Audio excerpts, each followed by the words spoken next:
나에게 예수님이 필요한 이유라는 제목으로 말씀을 상고하겠습니다.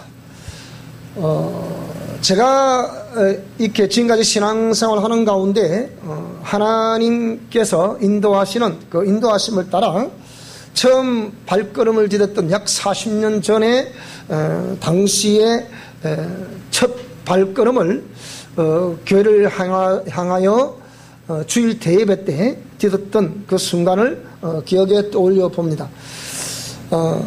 참으로 언덕 위에 하얀 집이라고 불렀던 시골에 들창문이 있던 마룻바닥으로 되어 있고 바람이 불면 덜컹덜컹 소리가 나는 그 시골 교회, 멀지도 않는 우리 유수교회 저기가 제 시골 교회입니다. 고향이 거기고요. 자, 그런데 그때에 처음 교회를 나왔을 때 만물을 지으시고 인간을 지으신 창조주 하나님이 누구신지, 그리고 예수님이 누구신지,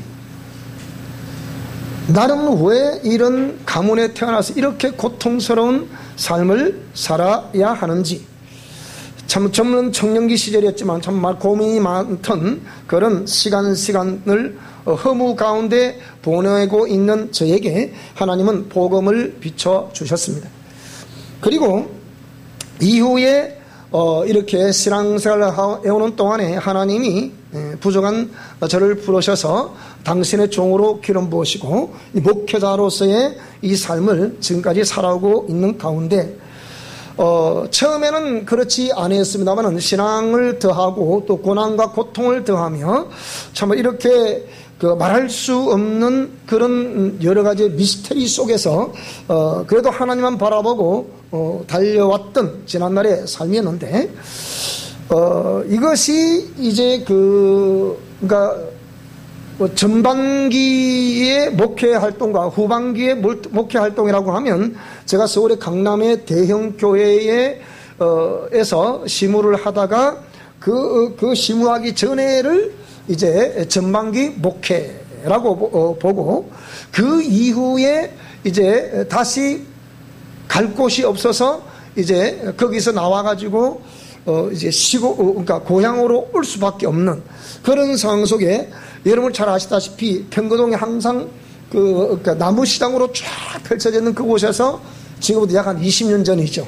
그곳에 서울에서 내려와가지고 거기서 10년을 하염없이 보내고 있을 그때부터 시작해서 그러니까 서울의 강남의 대형교회에서 내려와가지고 그 이후의 삶을 이제 후반기 목회활동, 그러니까 20년 전과 20년 이후 이렇게 생각하시면 되겠는데요. 그 20년 이후의 후반기 목회활동을 하면서 제가 하나님의 인도하심을 받은 가운데 주의 음성을 듣고 그 인도하심을 따라 이렇게 목회활동을 하고 있는데 연세가 많으신 우리 어르신들도 계신데 뭐 제가 나이를 논하는 것은 참 이게 실례가 되는 얘기인데 이게 점점 이렇게 나이를 먹게 되니까 하나님이 밤에 이 잠을 그러니까 안 재우실 때가 있어요. 못 자는 게 아니고 안 재우실 때가 있어요. 그래서 이럴 때는 제가 처음에는 왜 이렇게 잠이 안 오지? 그러니까 항상 그 어떤 집회를 강력하게 하면서 오늘은 하나님의 강력한 기름 부으심이 있구나, 인도하심이 있구나, 성령님의 인자하심이 있구나 라고 깨달아지는 그날에는 반드시 그 뒷날 새벽에 잠을 못 자요. 그것이 한 번, 두 번도 아니고 그래서 이런 일이 왜 참 제 근래는 자꾸 그게 잦아진다라는 것을 제가 이렇게 알 수가 있는데요. 지난 주간에도 이렇게 집회를 인도하고 집에 갔는데 이렇게 잠이 안 오는 거예요. 어떤 사람들은 커피를 많이 마시면 잠이 오지 않는다라고 생각하는데 저는 커피하고 별 상관이 없어요. 그런데 잠이 안 와요. 그 순간적으로 눈을 딱 누워있으면서 잠 한 숨 못 잤어요. 밤새도록. 그래 누워있으면서 이렇게 하나님 오늘 좀 제가 조금 분위기가 이상합니다. 하나님 분명히 말씀하실 게 있지요. 이렇게 하니까 대체 딱 새벽 3시 딱 지나가면서부터 말씀하기 시작하시는 거예요. 그 말씀이 뭐냐? 너에게 예수님이 필요한 이유가 뭐냐? 네의 성도들에게 예수님이 필요한 이유가 뭐냐고 물어보라 그러시는 거예요. 자, 여러분 제가 질문하겠습니다. 우리 모든 미션 코라운드 배우들에게도 질문하겠습니다. 여러분, 예수님이 여러분에게 필요한 이유가 무엇입니까? 따라합시다. 나에게 예수님이 필요한 이유. 그래서 나에게 예수님이 필요한 이유가 무엇인지 물어보라. 그러면서 간략하고 쉽게 예수님이 필요한 이유를 설명하라고 하시는 거예요. 그래서 그럼 그렇지, 하나님이 이렇게 그냥 분명히 제가 이제 그건 다 하나님의 이유, 하나님 마음을 제가 알아요. 그래서 땅인데 대체 새벽 3시부터 말씀하기 시작하는데 그때부터 약 한 2시간을 걸쳐서 5시 한 40분까지 약 한 2시간 한 40분 정도 걸쳐 이렇게 이 시간 동안에 쫙 설명하시는 거예요.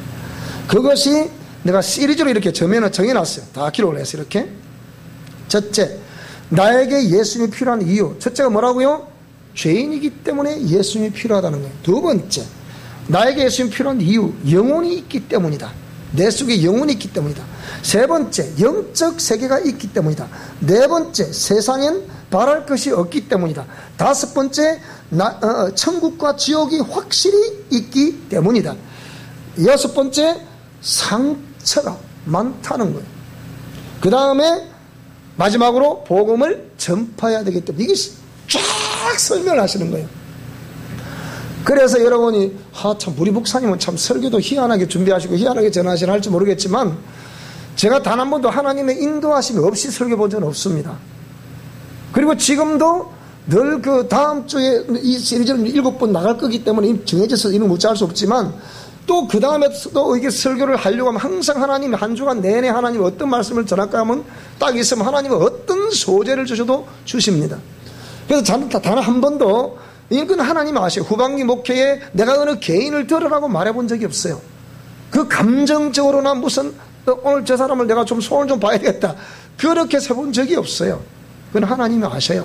그런데 여러분들이 들으셨을 때는 어떻게 들으셨는지는 모르겠습니다만 그렇게 하나님의 인도하심을 따라 이렇게 말씀을 전하고 있습니다.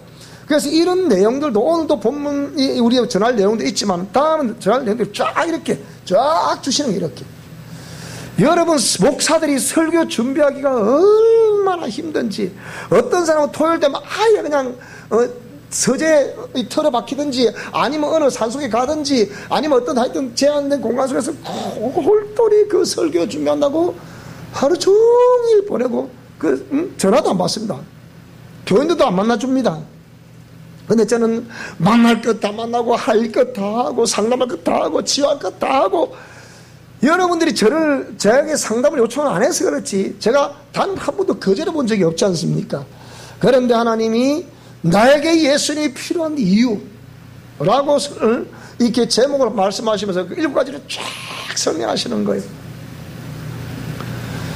제가 이렇게 해서 좀 야행성 인간인데 그래서 그저께 우리 병은이가 전화 왔어요. 목사님 어떻게 이름을 어떻게 하셨습니까?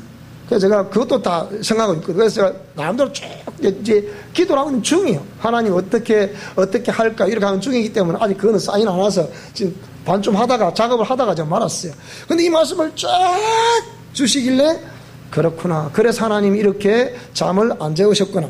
자, 라고 해서 나에게 예수님이 필요한 이유 그 첫 번째 시간이 되겠습니다. 하나님은 우리의 중심을 보시는 하나님이십니다. 사무엘상 16장 7절 말씀을 보게 되니까 여호와께서 사무엘에게 이르시되 그의 용모와 키를 보지 말라. 내가 이미 그를 버렸노라. 내가 보는 것은 사람과 같지 아니하니 사람은 외모를 보거니와 나 여호와는 중심을 보느니라고 그렇게 말씀을 하셨는데 이것은 이스라엘 백성들이 이렇게 선지자 사무엘에게 우리에게 왕을 세워달라라고 요청을 하게 되니까 왜 지금까지 그 전에 그 역사를 보게 될 때 하나님께서 이렇게 애굽에서 이스라엘 백성들을 이렇게 엑소더스 시키게 될 때에 그 탈출을 시키게 될 때 인도자 모세를 통해서 그들이 탈출을 하게 하셨습니다. 그런데 그 탈출 과정 속에 강력한 표적과 기사를 보면서 모세를 통해서 역사하셨던 만물을 지으시고 인간을 지으셨다는 여호와 그 하나님, 야훼 하나님 너무나 무서운 거예요. 그러니까 그 두려움 때문에 당신이 우리에게 직접 말하지 말고 우리를 애굽에서 이끌어낸 신을 만들어 달라라고서 모세 형인 아론에게 보챕니다. 그래서 아론이 백성들에게 너희들이 가진 것이 무엇이냐 라고 말하니까 각자 뭐 목걸이, 손가락지, 발가락지, 뭐 귀걸이, 이 금부치들을 다 가지고 온 거예요. 그것을 이 뜨거운 불에 넣어가지고 녹에 가서 뭘 만들었습니까? 만든 것이 금 송아지였습니다. 그래서 이 금 송아지를 만들어 놓고 뭐라고 그랬냐? 이 금 송아지가 너희를 애굽에서 이끌어낸 신이다. 이분이 그 신, 그러니까 그분이 그 금송아지가 누구를 대변한다는 거예요? 하나님을 대변한다는 거예요. 근데 이들이 이스라엘 백성들이 하나님을 알아요, 몰라요? 하나님을 잘 몰라. 근데 그 하나님은 누굴 통해 알았습니까? 모세를 통해서 알았단 말이에요. 근데 그 모세가 보이지 않으니까 그래서 아론을 통해서 백성들이 이 금송아지를 만들어 놓고서 아론이 선포를 하게 됩니다. 이것이 너희들을 애굽에서 이끌어낸 신이다. 그럼 그들이 금송아지를 볼 때마다 이 금송아지를 뭘로 보는 거예요?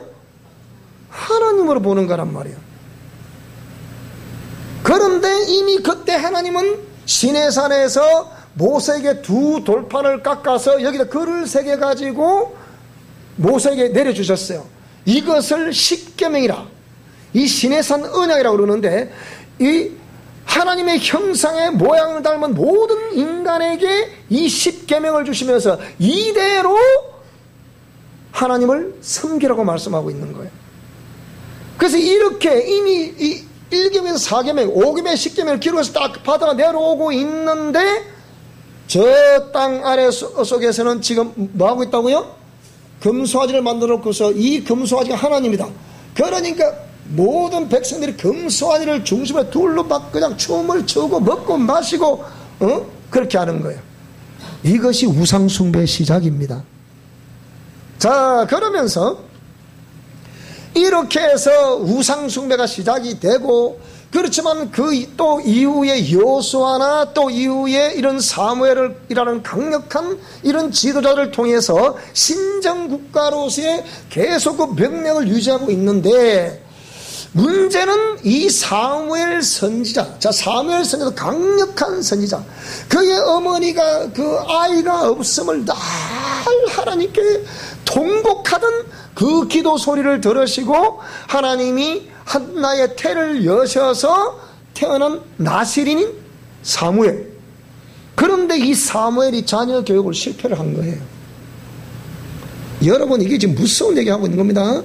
그러니까 우리가 뭐 목회자라 해서 자녀 양육을 잘하고 우리 일반 성도라고 해서 내 자녀의 양육을 잘못하고 그게 아니에요.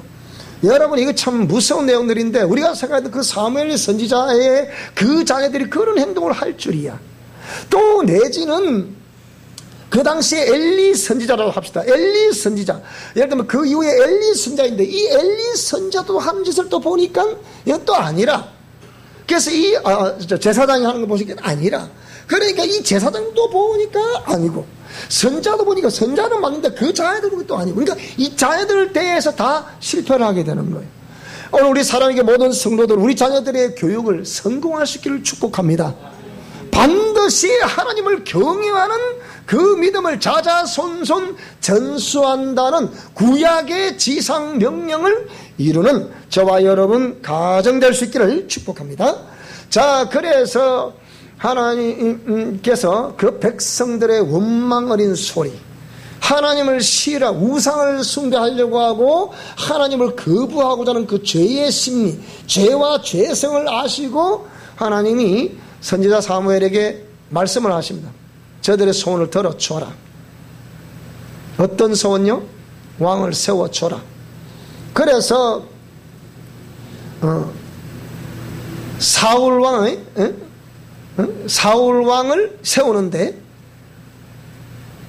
이 사울 왕이 볼 때는 키도 막 크고 준수한 왕이에요. 아주 정말 사내 대장으로서 멋있는 존재예요. 그런데 이 보니까 이 사울왕이 좋긴 좋았는데 하나님 말씀에 불순종했다는 하나 때문에 왕위가 폐위가 되면서 하나님께서 왕위가 폐위인데 그것은 뭐 사울왕이 실수해서 그렇다기보다는 이미 사울왕의 단 한 번 아말렉과의 전쟁에서 왕위를 폐했던 것은 간단한 거예요. 그 아말렉과의 전쟁에서 하나님께 제사 드리겠다고 살찐 양을 놔뒀다는 그것 때문에, 그 이유 하나 때문에 폐위됐다고 이렇게 역사가는 기록하고 있지만 실제로는 그것보다는 그 이면의 내면은 뭐냐? 왕을 세우는 자체가 하나님이 싫어하신다는 거예요.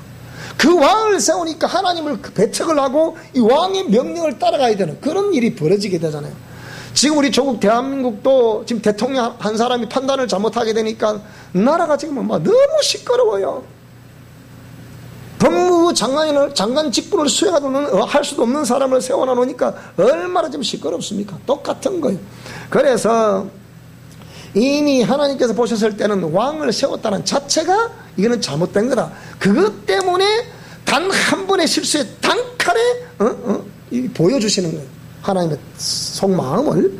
자, 그 다음에 세운 이제 왕이 이제 다윗 왕인데 그 이세의 아들들 가운데 이게 쭉 하나 둘 셋 다 지나가는데 하나님 마음에 합한 사람이 없는 거예요. 사무엘에게 그 아들에게서 왕을 세우라. 그래서 갔는데 가보니까 합당한 왕으로 지정된 자가 없는 거예요. 그래, 이상하다. 왜 그러냐 이게. 더 없느냐? 있다. 누굽니까? 그게 바로 다윗 왕이었거든요. 자, 이렇게 해서 이제 이 왕정 제도가 이어지게 되는 것을 볼 수가 있는데, 자, 이렇게 해서 사무엘상 16장 7절에 하나님께서 사람은 외모를 보거니와 나 여호와는 중심을 보신다, 이렇게 말씀을 하셨습니다. 그런데 그 중심을 보시는 하나님은 오늘 저와 여러분 이미 왜 그 속에 죄와 죄성이 있음을 아셨기 때문에 하나님은 죄와 함께 하실 수 없는 하나님이라는 것입니다. 그래서 이사야 59장 2절 말씀 보시게 되면 이사야 선지자는 정말 범죄에서 우상을 숭배하고 하나님을 떠나버렸던 그 백성들이 왜 하나님을 떠났으며 왜 그들이 고통당하고 있는가에 대해서 하나님께서 말씀해 주실 때에 오직 너희 죄악이 너희와 너희 하나님 사이를 갈라놓았더라. 오늘 저와 여러분들 우리가 신앙생활을 하면서 기도생활을 하면서 왜 하나님은 나와 함께하지 아니하시는가, 내가 이렇게 기도하는데도 왜 하나님은 나와 함께하지 아니하시는가, 그렇게 생각하지 마시고 항상 제가 그랬잖아요. 우리 영성 실천 원래도 증가하듯이 자신을 돌이켜보라는 거예요. 따라서 모든 문제는 나에게 있는 것이다. 그러니까 하나님은 그것을 너희 죄악이 너희와 너희 하나님 사이를 갈라놓았다. 그리고 너희 죄가 하나님의 얼굴을 가려서 너희에게 듣지 않으시게 합니다. 그러니까 죄라는 것 때문에 하나님이 우리를 보시지도 않으시고 우리의 기도를 귀 기울이시지도 않으신다는 거예요. 왜 우리가 영성 실천을 원리해서 심령성전을 정결케 하세요? 심령성전을 정결케 해야 성령님이 오시고 성령님이 오셔서 우리 심령성전이 정결하다고 인정해 주신 그때의 그 기도가 주 앞에 상달되고 응답이 된다고 내가 목이 터져라고 외치지 않습니까? 그런데 이 동상을 보시는 우리 미션 코라운더들도 잘 들어보시기 바랍니다. 여러분이 일평생 그렇게 불철주야로 기도하고 금식하고 작정기도하고 산에서도 기도하고 부르짖었지만 왜 응답이 없나요? 그것은 여기를 아직까지 다듬지 않아서 그렇습니다. 그래서 로마서 6장 23절을 보게 되니까 죄의 삭은 사망이다. 그런데 에베소 2장 14절을 보게 되니까 하나님과 우리 사이에 그 막힌 담, 하나님과 우리 사이에 갈라놓은 그 무엇, 이것을 예수 그리스도 그분은 화평케 하시는 분이라. 그래서 둘로 하나를 만드사, 정말하면 둘로 나뉘자 서로 볼 수 없잖아요. 만날 수도 없는 거예요. 그런 상태에 놓여있는 이 상태를 둘로 하나를 만들어서 원수된 것, 곧 중간에 막힌 담, 이 막힌 담을 다른 말로 해보면 죄의 담이라는 거예요. 이것을 예수님이 육체로 허물어 주셨다. 그래서 우리가 교회에는 항상 십자가가 있습니다. 이 십자가는 뭘 말하느냐? 원래 이 당시에는 저주의 형틀, 사형틀이었습니다. 사형수들을 거기다 못 박아가지고 이 십자가형을 통해서 가장 고통을 느끼며 이렇게 죽게 만드는 그 형벌이 십자가형이었습니다. 그럼 누구 예수님이 왜 그럼 십자가를 지셨나? 그것은 죄 없으신 그 하나님이 생명의 근원이시고 그분이 사랑의 근원이신데 우리가 그분을 모르는 거예요. 그러니까 육체를 입고 오셔서 우리 가운데 우리 인간의 성전과 똑같은 육체를 입고 오셨잖아요. 아, 목사님 그건 너무 신비 아닙니까? 예, 신비입니다. 그런데 하나님이 우리 인간을 지으실 때 하나님의 형상의 모양대로 우리 인간을 지으셨잖아요. 그것처럼 그럼 하나님의 형상의 모양대로 지었다면 그 형상이 있다. 고유의 형상이. 그 고유의 형상을 가지신 그분이 우리 인간과 똑같은 육체를 입고 오신 거예요. 이걸 이제 우리가 인카네이션, 도성인신이라고 그러는데 신이신 그분이 인간과 똑같은 육체를 입고 오셨다. 이걸 성육신이라 이렇게 말하기도 하죠. 자, 그래서 예수님이 막 그 십자가를 지고 가실 때 그냥 채찍을 맞으시고 또 가시를 눌러 쓰시고 좌우의 손과 발에 못이 박히시고 옆구리에 창을 찔리시고 이런 모든 것들은 그래서 막 피를 막 흘리시죠. 그 피는 바로 저와 여러분이 우리 힘으로 어찌할 수 없는 그 무엇으로도 깨끗게 할 수 없는 내 속의 죄악들, 영혼의 죄악들, 그 죄 때문에 죄 삭은 사망이라 지옥으로 간다잖아요. 그런데 하나님의 사랑이신 하나님은 그걸 그대로 방치하지 아니하시고 당신의 살을 찌려서도 피 흘리심으로 오늘 저와 여러분의 모든 죄와 허물들을 다 씻어 놓으신 것을 믿으시기 바랍니다. 그래서 우리가 인종이 되기 전에 복음을 전하는 이유가 거기 있는 거예요. 그 영혼이 육체를 떠나가게 되면 그때는 즉시 그 영혼은 지옥으로 떨어지기 때문에 저 지난주에 우리 김대현 집사님도 모친이 돌아가시기 전에 그렇게 해서 만나는 시간마다 예수님 믿으셔야 됩니다. 예수님 믿으시면 어머니 가게 모든 죄 다 용서해 주십니다. 다 씻어 주십니다. 예수님을 마음속에 모셔야 된다니까. 아이고 다 시끄러워 죽겠네. 한 소리 또 하시고 또 하고 또 하고 아이 뭐 지겹도록 그러다가 결국 뭡니까? 예수님을 다 마음속에 모시고 절에 충성하시는 그 신우들 올케들 뭐라고요? 나는 예수님을 모시고 하나님의 딸이 되기로 했다. 뭐 다른 입이 아주 붕붕해지는 거예요. 평생 지금 한 달 전에까지만 하더라도 그 제사를 잘 지냈다고 얼마나 지성과 정성을 다 들였던 그런 네 분이었잖아요.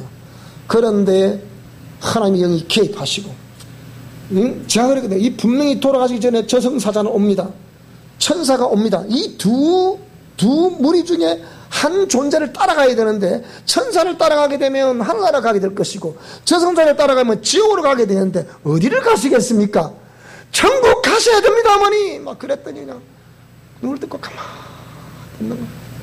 그러더니 이제 좀 지나니까 어떻게 해요? 고개를 끄덕 맞는 거예요. 제가 볼 때는 말씀하지 않으셔도 저승사자가 온 거예요. 그리고 천사가 온 거예요. 당신의 눈으로 확인하니까 이게 이 말이 맞구나. 그래서 그 천사를 따라 하나로 가십니다. 그래서 천국 환송 예배를 드리는 거 아닙니까? 그래서 기독교인들은 장례를 치를 때 통곡하지 않는 거예요.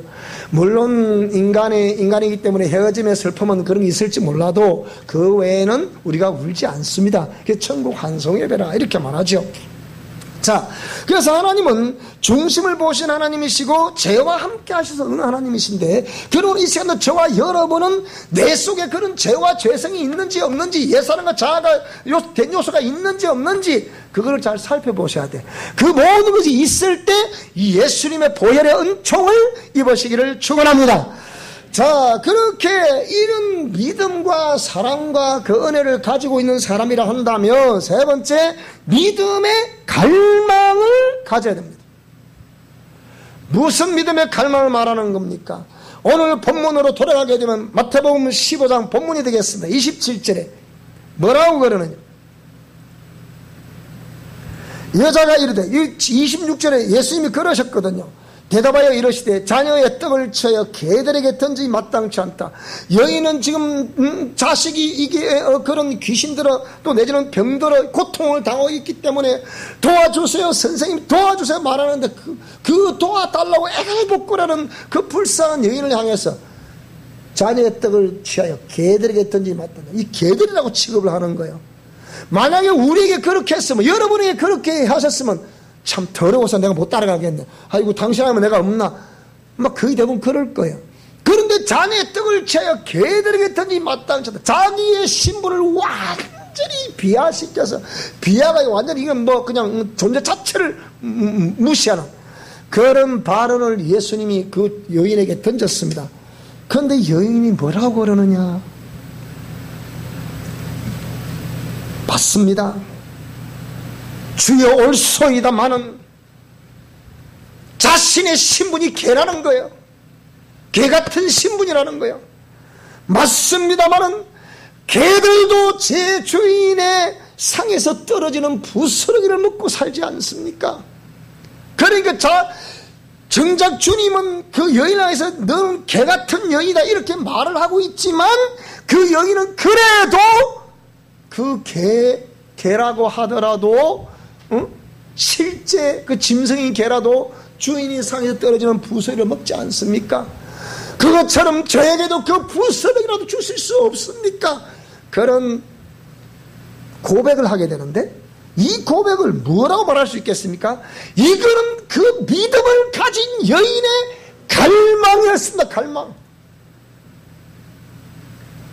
우리가 만약에 이 실제 삶에서 이런 얘기를 하면 자기 자존심 상했다고 자기를 무시했다고 자기 인권을 무시했다고 하면 인권 침해니 어쩌니 고발하고 난리 났을 거예요. 그래서 막 삐져나가고 막 교회를 분리시키고 난리 났을 거예요.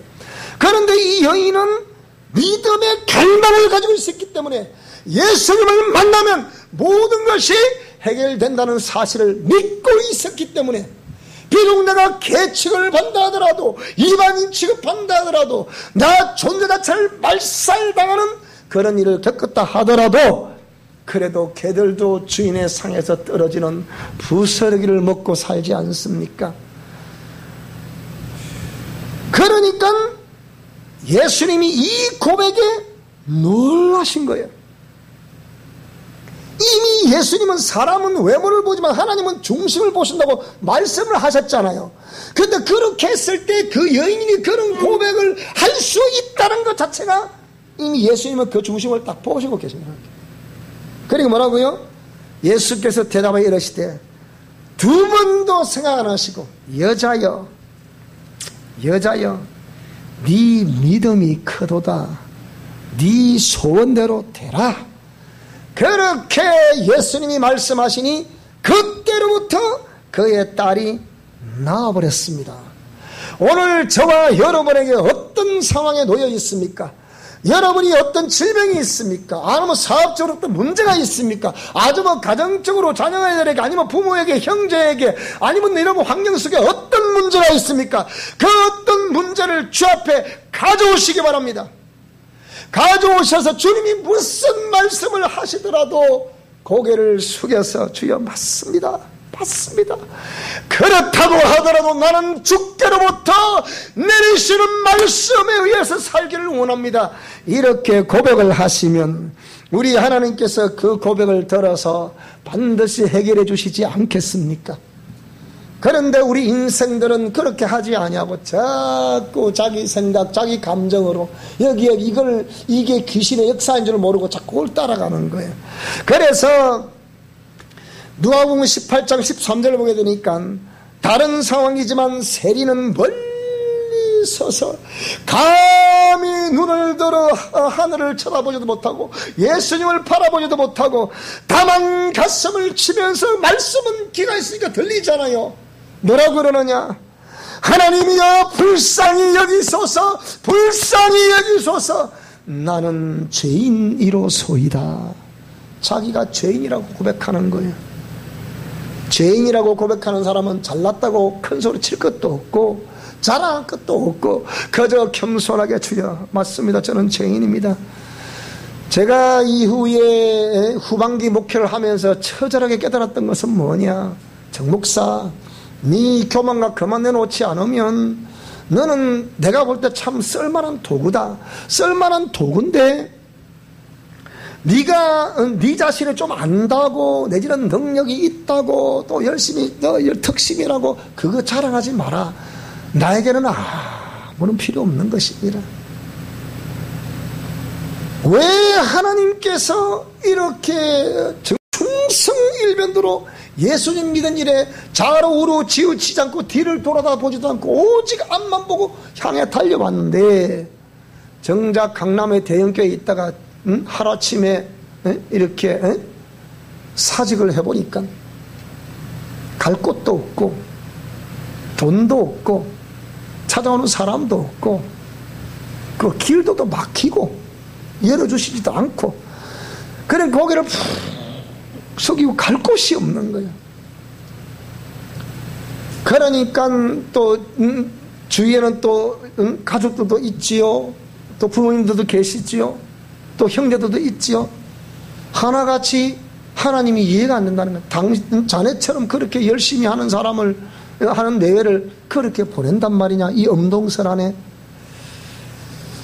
그래, 그런 소리를 들었지만 저는 그 모든 소리를 들으면서 하나님 이해가 안 되는 거예요. 왜 하나님이 이렇게 하시는가? 그런데 생각을 해봐야 되잖아요. 따라해, 생각해 봅시다. 생각을 해봐야 되잖아요. 생각해 볼 수밖에 없어. 곰곰이 생각하고 또 생각해보고 이 문제를, 그러니까 문제를 그분에게서 찾을 수가 없는 거예요. 근데 그분에게 제가 정중하게 그동안에 고마웠습니다 하고 인사를 하고 내려왔지만 사실 그 순간에 속에서 부글부글 하더라고요. 표현을 못 하잖아요. 그것처럼, 근데 딱 내려왔는데 이거는 문제를 어떤 그분들은 나름대로의 그런 강남의 대형 교회로서의 목회를 이루시기까지 얼마나 애쓰고 힘썼겠어요. 그건 그분의 작품이에요. 그분의 작품인데 저는 무임승차, 물론 저도 저 나름대로 다른 영역에서 열심히 또 충성하고 헌신했죠. 그렇다고 해서 거기에 딱 갔더니 그분이 그렇게 쫓아냈다고 해서 그분을 괘씸하게 생각하고 그분을 뭐 또 이렇게 생각했다면 제가 쫄짱보가 되는 거예요. 그러니까 하나님이 그게 딱 정리가 되면 그때로부터 나를 돌이켜보기 시작한 세월이 20년이에요. 어떤 문제가 발발이 되면 저 문제를 그 사람에게 찾기보다는 나에게 찾게 되는 거죠. 아직까지 나의 어떤 부분이 회복돼야 할 부분이 있을까? 그래서. 그런데 지금으로부터 약 한 4, 5년 전에 한참 제가 대구에서 목회하면서 이렇게 그 산기도를 댕길 때인데 그때 후배 목사가 그러는 거예요. 목사님, 이게 환상을 보여주시는데요. 뭐 이래요. 그래서 목사님 노회장을 하시겠네요? 그러더라고요. 그러더니 아닌데 총회장 같은데요? 이러시는 거예요.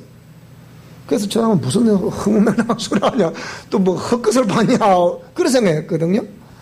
자, 그래서 이렇게 하나님은 우리의 중심을 보시면서 끝까지 오늘 여기에 여인과 같이 또 이 세리처럼 그 말씀을 귀로 들어볼 때 그렇구나 가슴을 치며 나는 죄인입니다.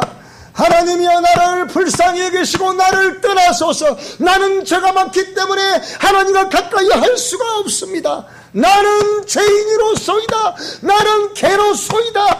이렇게 고백하고 있는 여인과 이 오늘 불쌍한 세리처럼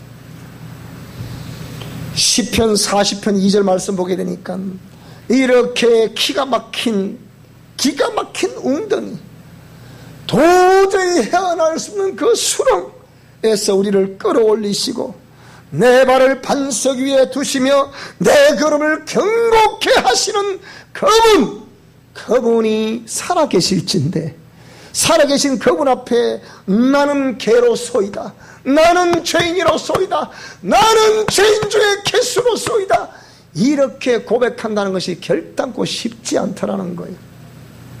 열심히 하려고 하면 할수록 그것이 자신의 의가 될 수 있고 그것이 교만과 교만이 될 수 있기 때문에 하나님은 그것을 잘 아시고 저의 성향을 잘 아시고 강남의 대형교회 정체 정사로 올리셨다가 밑으로 하염없이 제로주점으로 단번에 곤두박질 치게 만드는 그런 삶을 통해서, 그렇다고 하면 나에게 예수님이 필요한 이유가 무엇인가? 나에게 예수님이 필요한 이유는 무엇인가? 그것은 내가 죄인이기 때문에 예수님이 필요하다는 거예요. 죄인이기 때문에. 내가 죄인이 아니면 예수님이 필요하지 않는 거예요. 여러분이 죄인이 아니면 예수님은 여러분과 아무 상관이 없는 거예요. 나는 죄인으로소이다. 나는 죄인으로소이다. 자녀의 떡을 취하여 개들에게 던짐이 마땅치 아니합니다. 주여 올소이다마는 개들도 제 주인의 상에서 떨어지는 부스러기를 먹나이다. 이렇게 고백한 이 여인처럼 누가복음 5장 8절을 보게 되니까 베드로와 예수님과의 그 제자들과의 대화가 나오게 되는데, 밤새 그물을 내렸어도 고기가 잡히질 않아요. 그런데 예수님이 그랬습니다. 그물을 깊은 곳으로 내려라. 아이고, 밤새도록 잡아도 한 마리도 못 잡았는데 무슨 소리를 하시는 겁니까?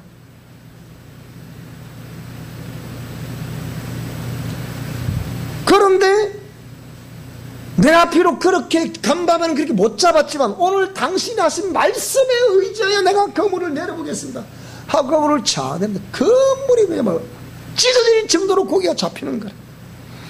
그걸 본 베드로가 주의 앞에 무릎을 꿇으며 주의 나를 떠나소서, 나는 죄인이로소이다. 수제자라고 자랑할 수 있었던 베드로, 늘 큰 제자라고 자랑했던 베드로, 내가 교회의 어떤 장로나 권사나 뭐 안수집사나 목사나 어떤 직분자라고 큰 소리 쳤던 베드로, 그런데 나는 죄인이로소이다. 나를 떠나소서. 그러니까 예수님 앞에 자기의 비치 모습 철저히 죄인으로 드러나게 되는 이것을 보면서 죄 없으신 그분 앞에 무릎을 꿇을 수밖에 없었던 베드로. 아까 또 말씀드렸습니다만 누가복음 18장 13절을 보니까 세리는 멀리 서서 감히 눈을 들어 하늘을 쳐다보지도 못하고 다만 가슴을 치며 이르되 하나님이여 불쌍히 여기소서, 나는 죄인이로소이다. 자신을 불쌍히 여겨달라는 거예요. 자신을 불쌍히 여겨달라는 거예요. 사무엘상 15장 24절 말씀 보게 되니까 사울이 사무엘에게 이르되 내가 범죄하였나이다. 자신이 범죄했다는 거예요. 아말렉과의 전쟁에서 왜 살찐 양을 남겨두었던가? 호흡으로 기식하는 것은 다 죽이라고 명령하셨구만. 왜 남겨두었던가? 그것은 사울의 믿음은 그걸 가지고 정말 내가 섬기는 하나님께 감사하고 싶은 마음이 있었다는 거예요. 그런데 그거는 사울 네 마음이고, 내가 그랬잖아요. 어찌 보면 사울이 한 그 행위를 하나님이 미워하셨다기보다는 백성들이 왕을 세워달라 해서 왕으로 세움받았기 때문에 그 자체를 하나님이 싫어하실 것이었다, 이 말입니다. 그러면 다윗을 얼마나 범죄를 많이 합니까? 다윗을 사랑했다고요? 사울은 단 한 번의 범죄의 왕이야 폐위가 되는데 다윗은 그렇게 범죄에서도 왕위를 유지하고 있잖아. 보세요. 그러면 차이점이 뭐예요? 거기서 역사가들의 이 시각을 빨리 볼 수 있어야 되는 거예요. 그러니까 사울은 사무엘에게 이르되 내가 범죄하였나이다. 내가 여호와의 명령과 당신의 말씀을 어긴 것은 내가 백성을 둘이, 보세요. 백성을 둘이 했다고 보세요. 왜 그 백성들이 왕을 세우라 그랬거든. 그러니까 그들의 말을 청조했기 때문에 하나님이 그게 잘못했다는 거예요. 그러니까 그래서 내가 범죄하였나이다. 개인적인, 오늘 저와 여러분들도 우리가 사람은 몰라도 나 자신 양심은 알고 있잖아요. 그 범죄했음에 대해서 내가 범죄하였나이다. 이렇게 주 앞에 중심이 담긴 고백을 드리는 저와 여러분 될 수 있기를 축복합니다. 예레미야 선자는 예레미야 14장 7절에 뭐라고 그랬습니까? 여호와여 우리의 죄악이 우리에게 대하여 정언할지라도 주는 주의 이름을 위하여 일하소서. 우리의 타락이 많았습니다. 우리가 주께 범죄하였습니다. 그러니까 이 선지자들과 믿음의 조상들은 하나같이 타인에게 죄를 전가하고 타인을 탓하고 시기하고 질투하고 감정을 앞세우고 한 적이 없어요. 전부 내가 범죄하였나이다, 내가 범죄하였나이다, 내가 범죄하였나이다. 이어서 14장 20절을 보게 되니까 여호와여 우리의 악과 우리 조상의 죄악을 인정하나이다. 우리가 주께 범죄하였나이다.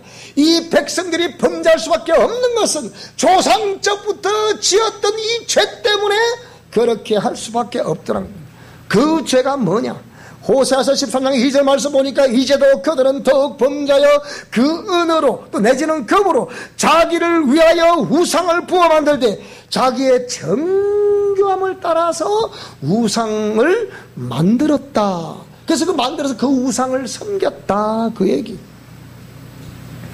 그런데 오늘 저와 여러분들이 죄인됨을 고백하기만 하면 내가 의롭고 내가 똑똑하고 내가 옳고 내가 식자고 내가 가진 자고 내가 권력자고 내가 명예자고 내가 박사고 뭐 이런 것들을 앞세워서 자기 의를 주장하게 되면 하나님은 우리와 상관이 없겠으나 주여 나는 죄인이로소이다, 나는 죄인입니다라고 고백하면 하나님은 오늘 저와 여러분 너는 나와 상관이 있느니라 그렇게 말씀하시는 하나님이심을 기억하시기 바랍니다.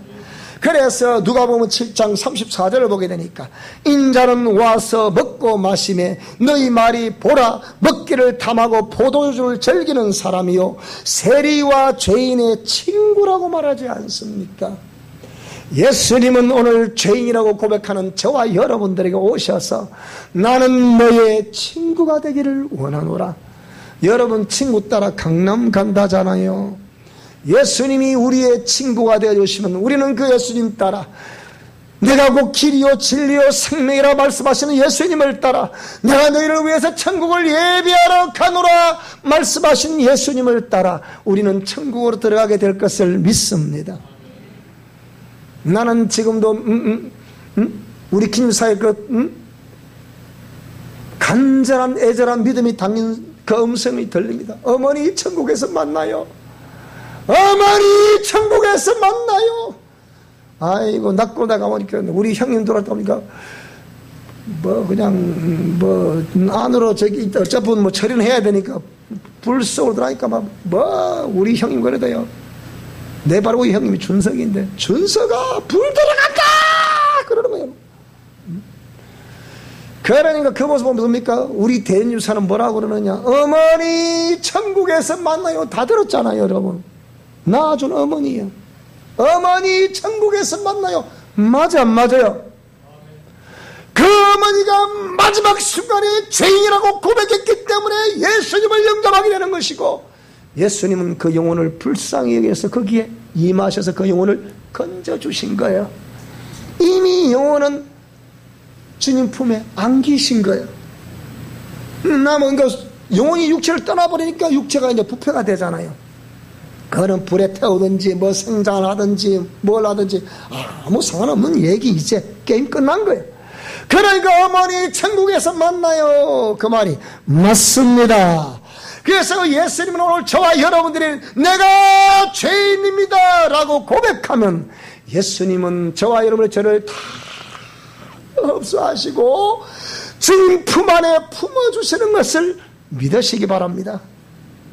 지혜는 자기의 모든 자녀로 인하여 옳다함을 얻는다. 그것이 옳다는 겁니다.